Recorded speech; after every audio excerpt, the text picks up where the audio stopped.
Caros réis, o evangelho deste domingo de hoje é tirado do evangelho segundo São Mateus, capítulo 22. Naquele tempo, retiraram-se os fariseus para consultarem entre si, a ver como apanhariam a Jesus em alguma palavra. E enviaram-lhe seus discípulos com alguns herodianos, dizendo: Mestre, sabemos que sois amigo da verdade e ensinais o caminho de Deus, segundo a verdade, sem vos poupardes com quem quer que seja, porque não julgais o homem segundo a sua carne. Dizei-nos, pois, o vosso parecer: é lícito pagar o tributo a César ou não? Conheceu, porém, Jesus a sua maldade e disse: Por que me tentais, hipócritas? Mostrai-me a moeda do tributo. Eles lhe apresentaram um dinheiro. E Jesus lhe disse: De quem é esta imagem e esta inscrição? Responderam-lhe: De César.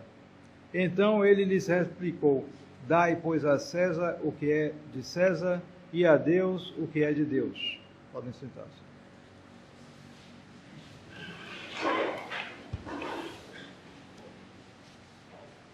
Hoje é o 22º domingo depois de Pentecostes, 4º domingo de outubro. Hoje também é domingo consagrado às missões, à propagação da fé. Amanhã, dia 25 de outubro, é dia ferial, porém se faz a memória dos santos Crisântemo e Dária, mártires. Dia 26 também é ferial com memória de Santo Evaristo, Papa e Mártir. Dia 27, ferial. Dia 28 de outubro é o dia dos santos apóstolos Simão e São Judas Tadeu, apóstolos. Festa de segunda classe. Na sexta-feira, dia 29, é dia ferial. No sábado, dia 30 de outubro, é a comemoração da Santíssima Virgem, no sábado. O próximo domingo será o 23º domingo depois de Pentecostes e também a festa de Nosso Senhor Jesus Cristo, Rei. Em nome do Pai, e do Filho, e do Espírito Santo. Amém. Como eu disse, um domingo que é consagrado também às missões, à propagação da fé, algo que hoje está tão prejudicado, extremamente prejudicado, e para entender isso, ajuda, sim, olharmos as leituras desse domingo, que tem algo a ver com esse tema também. Na epístola, o apóstolo São Paulo diz: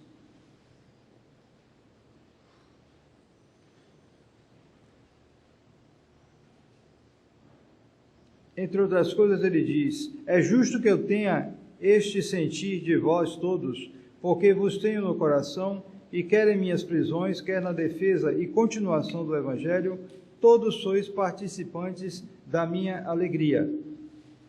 Deus me é testemunha da ternura com que amo a todos vós, no afeto íntimo de Jesus Cristo. O que lhes peço é que a vossa caridade aumente mais e mais em conhecimento e em compreensão, para que aprecieis o que é melhor. Então, aqui o apóstolo São Paulo fala da caridade, mas ele relaciona a caridade com o conhecimento, com a inteligência. Exatamente porque essa inteligência, esse conhecimento, é o conhecimento da salvação, a ciência da salvação. Isso é que é o mais importante para nós, não é a ciência humana, é claro. Então, essa ciência é a fé. Esse conhecimento que nos vem da aceitação dos dogmas ensinados pela Igreja, da aceitação da revelação conforme ela nos é passada pela Igreja que Nosso Senhor mesmo fundou. A fé, então, põe a base de toda a justiça sobrenatural. Assim diz o Concílio de Trento, que a raiz da justificação é a fé. E, portanto, para fazer germinar a caridade, é preciso semear a verdade. E aí nós entramos num grande erro, espalhadíssimo no nosso mundo moderno, de apostasia, que é o de querer fazer, espalhar a caridade, e caridade aí entendida no sentido puramente humano, né? Caridade de fato para eles é humanismo no fundo, quando na verdade a caridade, a primeira caridade é o amor a Deus. Claro que com isso nós também amamos os homens, procuramos a salvação deles, mas temos por base o amor de Deus. No caso, hoje, se quer espalhar o amor entre os homens, mas sem semear a verdade, separando a caridade da fé. E isso é mortal para o mundo. Mortal porque eles acabam participando daquela mesma hipocrisia que marca os fariseus aqui no Evangelho. E aí nós passamos sobre o Evangelho, que foi lido, que é um dos evangelhos mais, é curto, mas é um dos mais célebres evangelhos do ano litúrgico, porque fala a célebre distinção: dá a César o que é de César e a Deus o que é de Deus. Mas, primeiro o que aparece é a hipocrisia dos fariseus, e que é desmascarada na hora por nosso Senhor. Nosso Senhor Jesus Cristo, sendo Deus, tinha esse poder de ver além das aparências, coisa que nós muitas vezes não temos esse poder de ver lá no fundo. E com isso nós somos muitas vezes vítimas, e às vezes também, infelizmente, exercemos a hipocrisia, porque a hipocrisia é exatamente essa aparência que esconde algo lá dentro contrário. Nosso Senhor tinha o poder de ver o fundo das consciências e por isso ele podia desvendar, desmascarar a hipocrisia. De fato, os fariseus enviaram os seus discípulos junto com os herodianos. Ora, os herodianos eram a oposição dos fariseus, porque os herodianos eram os aliados do poder de Herodes, que nem judeu era idumeu, representava o poder romano, era o canal pelo qual o poder romano se exercia. E os fariseus não gostavam. Os fariseus vinham daquela descendência dos antigos macabeus, que foram heróis e pessoas de Deus, que defenderam a verdadeira religião naquele tempo. Porém, eles se desviaram, os fariseus, e desviaram sobretudo a sua ideia messiânica. Foi o que matou realmente o povo judeu e até hoje o prejudica, foi esse desvio da ideia messiânica, ou seja, de um Messias espiritual para um Messias terreno, e de um Messias santo para um Messias guerreiro. E se sabe que eles depois, antes de serem completamente destruídos, aceitaram um falso Messias, chamado Bar Kokhba, que apareceu mais ou menos 100 anos depois de Nosso Senhor. E era assim, era um guerreiro que lutou contra os romanos, etc., mas acabou perdendo. Então, eles já tinham essa ideia. Mas esse Messias guerreiro que eles esperavam, esse Messias terreno, ele ia exatamente destruir o poder dos romanos, o poder dos gentios, e trazer a dominação mundial para os judeus. Então os fariseus se opunham diretamente aos herodianos, que eram os empregados, digamos assim, os capachos dos romanos, através dos quais o poder romano se exercia, inclusive a arrecadação de impostos. Então vieram os dois partidos, tanto fariseus como herodianos. Por que eles estavam juntos ali? porque eles estavam juntos contra um inimigo comum, que era o que? A verdade, nosso Senhor Jesus Cristo. Porque ambos eram hipócritas, ambos os partidos, ambos os lados. Chegaram diante de nosso Senhor e os fariseus, que eram os principais, que dominavam a coisa e tinham antes, como diz o Evangelho, programado a coisa, primeiro começaram, como eu disse, com a hipocrisia, elogiando, os elogios. Sempre alguém que quer enganar, começa elogiando, muito comum. Por quê? Porque enfraquece, porque vai no ponto fraco de todo ser humano, que é o seu amor próprio. O seu amor próprio. Nosso amor próprio é o nosso maior obstáculo, nossa maior fraqueza. E por isso, eles começaram exatamente lisonjeando o nosso Senhor. Mas daí passaram e de súbito puseram a questão se era lícito dar o tributo a César. Por quê? Porque eles pensavam que era um dilema do qual nosso Senhor não poderia sair. Porque o povo apoiava em geral os fariseus. O povo estava ganho pela tática dos fariseus, inclusive porque o povo não queria pagar impostos aos romanos. Os impostos muitas vezes eram duros para eles, porque eram aumentados através dos publicanos.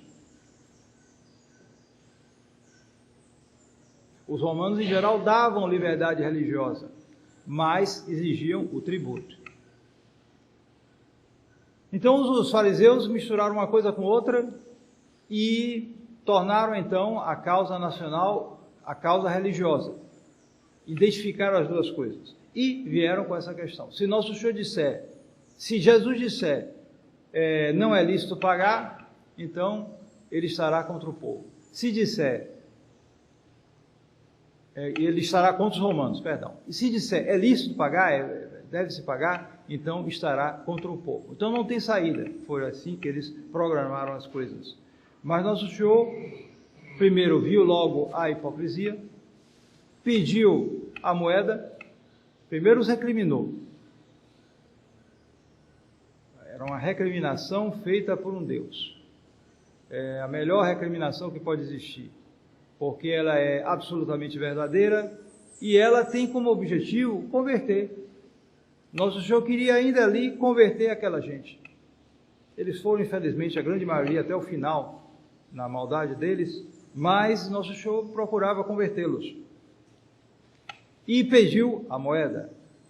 E desbaratou toda o dilema, mostrando que se eles tinham aceitado a moeda corrente romana, eles tinham aceitado o poder.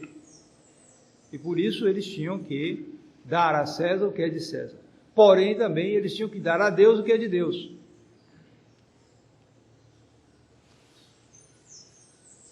Então o Evangelho nos ensina que os príncipes têm os direitos que Deus lhes atribuiu. Não os direitos que Deus não lhes atribuiu, mas o que Deus lhes atribuiu, sim, eles têm os direitos. E Deus, por sua vez, tem os direitos que ele se reservou. E um deles é exatamente esse que nós fizemos alusão aqui, e que é um tema, inclusive da oração da missa, né? Que é a propagação da fé. A propagação da fé é um direito que Deus se reservou para ele, porque só podemos nos salvar com a fé. Sem fé, ninguém pode se salvar.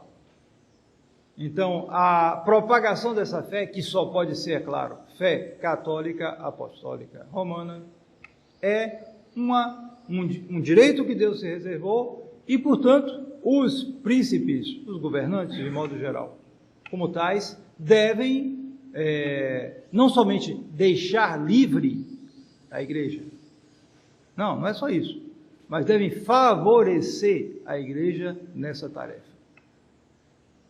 Não é só deixar livre é o liberalismo, a igreja livre no estado do livre, é simplesmente liberalismo, não. A igreja o Estado deve então favorecer a ação da igreja. Tudo isso foi, em grande parte, derrubado pela pelos princípios falsos da Revolução Francesa, e depois esses falsos princípios entraram nos ambientes eclesiásticos através do Vaticano II.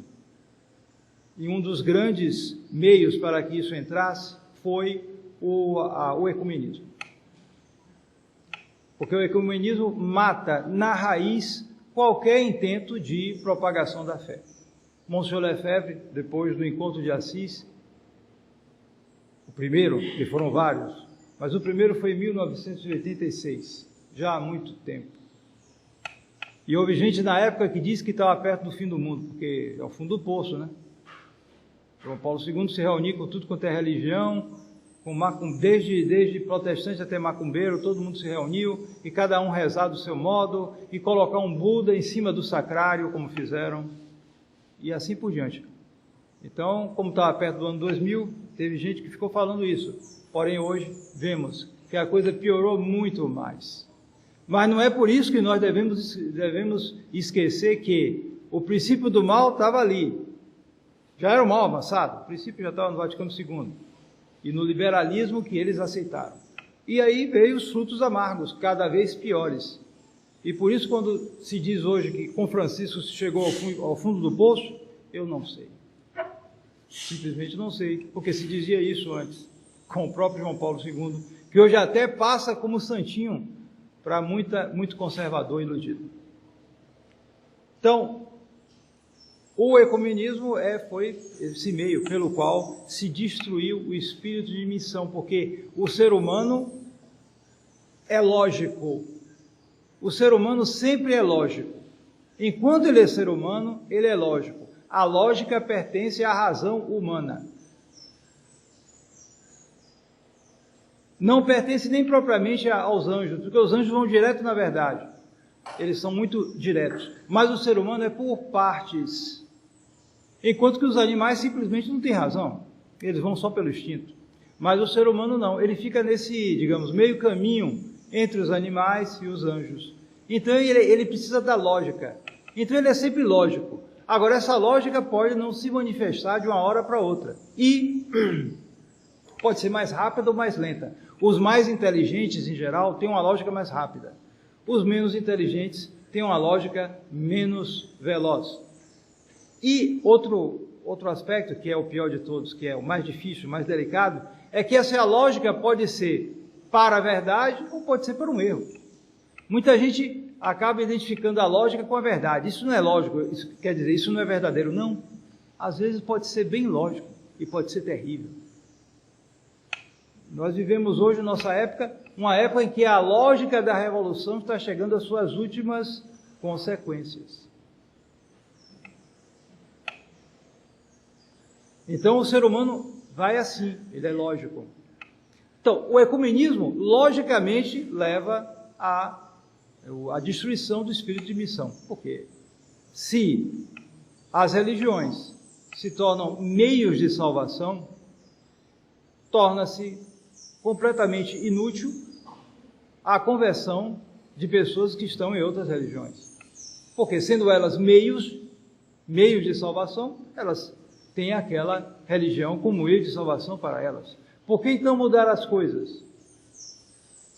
Por que então tirar todo aquele patrimônio que eles receberam, toda aquela tradição que eles receberam? Às vezes há religiões que são antiquíssimas, muito, muito antigas, têm longuíssimas tradições. Por que então mudar aquilo? Perde o sentido. Fazer qualquer conversão. Então, quando se disse isso no Vaticano II, não apareceu muito claro, mas depois os frutos vieram. Então, já em 1986, já foi um fruto avançado, o encontro de Assis. Hoje, a coisa chegou a um nível em que são todos tomados por esse espírito, de tal maneira que inclui até o ateísmo nisso. Um encontro desses de Assis que fizeram, já com Bento XVI, se incluiu até pessoas sem religião. Então ocorre exatamente isso. O poder dos príncipes deste mundo, dos governantes, sobretudo dos que estão por trás desses governantes, acaba indo de encontro aos direitos de Deus. Direitos que Deus se reservou. E com a mesma hipocrisia que caracterizava os fariseus. A mesma hipocrisia. De tal maneira que esses governos, essa maneira globalista de levar, de conduzir a humanidade, toma aspectos quase de religião. Quase de religião. Então, nós vemos até que ponto pode chegar a malícia humana, partindo desse triste defeito que alguns seres humanos têm mais do que outros, que é a hipocrisia. Então, tratemos de nos emendar, porque sempre em algum ponto pode haver alguma duplicidade em nós. Na medida em que a verdade não nos ilumina completamente, pode aparecer alguma hipocrisia em nós, alguma duplicidade. E não nos esqueçamos, nós estamos num mundo em que essa duplicidade é espalhada, é quase regra, e um mundo que é hostil a nós. Um mundo que quer, no fundo, nos destruir. Destruir primeiro a nós. Se diz que é um mundo que não gosta que é contra toda a religião. Sobretudo ele é contra a religião católica. Contra a herança do Deus verdadeiro. Porque Satanás sabe. Os que estão em falsas religiões muitas vezes não conhecem nosso Senhor Jesus Cristo. Mas Satanás conhece. E é ele que está por trás de toda a maquinação. Então, os homens são conduzidos, querendo ou não querendo, a ir, sobretudo, contra a verdadeira religião, assim como herodianos e fariseus, que eram inimigos entre eles, iam contra nosso Senhor Jesus Cristo. Se uniam naquela hora, porque tinham um inimigo comum, porque era Satanás que os movia aos dois. Então, tenhamos em mente isso e evitemos toda a hipocrisia no nosso trato diário, porque onde mais isso pode aparecer é quando se sai daqui da igreja, porque aqui nós temos um refúgio. Sei que para muitos é um refúgio aqui, porque tem a liberdade de expor, de praticar sua religião verdadeira, mas quando saem aí e vão para o mundo, eles veem algo completamente diverso. E eles se sentem, talvez não no mesmo instante, mas vão sentindo progressivamente uma hostilidade cada vez maior, porque vão percebendo. Está vestido de diferente, está isso, está aquilo.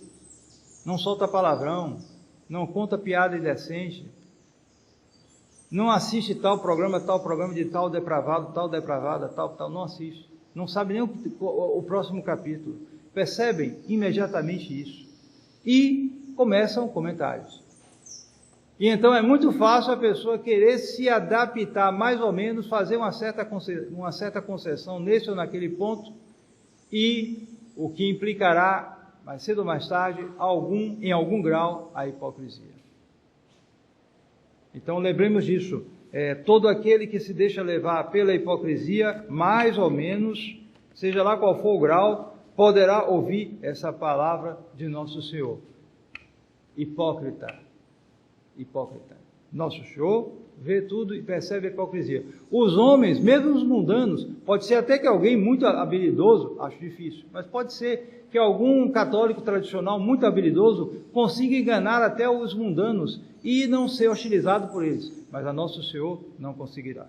Em nome do Pai, e do Filho, e do Espírito Santo. Amém.